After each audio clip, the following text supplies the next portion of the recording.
নমস্কার বন্ধুরা, কেমন আছেন? ফুডি রিম্পা লাইফস্টাইল ব্লগে একটা নতুন রেসিপি নিয়ে চলে এসেছি। এটা হচ্ছে মটর পনিরের তরকারি।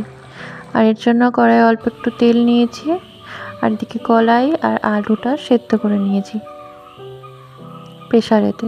ওই 4-5টার মতো এরকম সিটি দিয়েছি।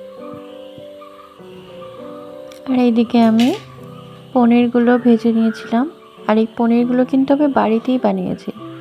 তোমাদের অন্যদিন একটা এই রেসিপি বানিয়ে দেখাবো আমি কি করে পনির বানাই। আর এইদিকে একটা মশলা পেস্ট করে নেব। এই মশলাটা আমি শুধুমাত্র এই রান্নার জন্যই ব্যবহার করব।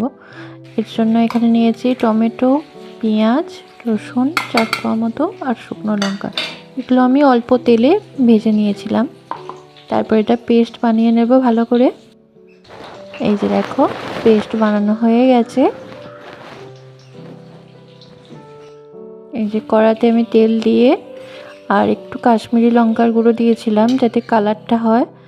আর এখানে তেজপাতা, শুকনো লঙ্কা, এলাচ একটা আর একটু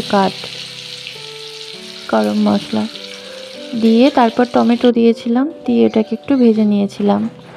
আর এই যে এখানে মশলাটা আমি যেটা পেস্ট করে রেখেছিলাম ওইটা এরপর দিয়ে দেব।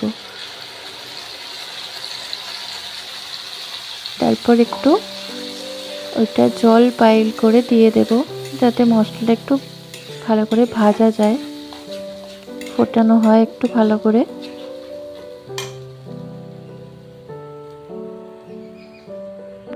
এই যে একটু জল দিয়ে নেব, এরপর এটাকে ঢেলে দেব।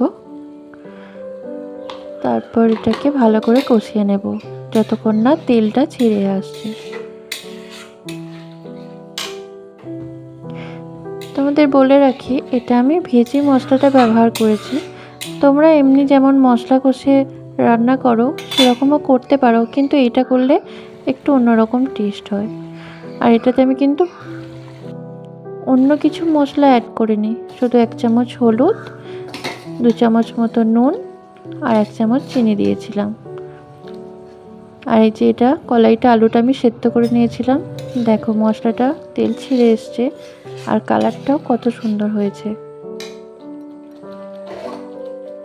এরপর আমি এর মধ্যে আলু কলাই যেটা সেদ্ধ করে রেখেছিলাম ওটা ঢেলে দেব। ঢেলে দিয়ে এটাই ভালো করে ফুটতে দেব নাড়িয়ে, যাতে মশলাটা একদম তরকারিটার সঙ্গে মিক্সড হয়ে যায়। এটা একটু ফুটতে থাক, এটা একটু চাপা দিয়ে ফুটতে দেব। তারপর এর মধ্যে পনিরগুলো অ্যাড করে দেব। ভিজানো যেগুলো ভিজিয়ে রেখেছিলাম পনিরগুলো সেগুলো অ্যাড করে দিলাম। তারপর এটাকে আরও কিছুক্ষণ ফোটাবো, 4-5 মিনিটের মতো। তোমরা চাইলে বেশি মিষ্টিও ব্যবহার করতে পারো বা কমও দিতে পারো, আর যারা বেশি মিষ্টি পছন্দ করো তারা দিতে পারো। আমি একটু মিষ্টি পছন্দ করি তাই আরও 2 চামচ মতো মিষ্টি দিয়েছিলাম। আর এই দেখো পনিরগুলো। আর তরকারিটা কেমন লাগছে প্লিজ কমেন্টে জানাবেন। চ্যানেলটা সাবস্ক্রাইব করে দেবেন। আর চলে আসবো নতুন আর একটা ভিডিও নিয়ে। সবাই ভালো থাকবেন।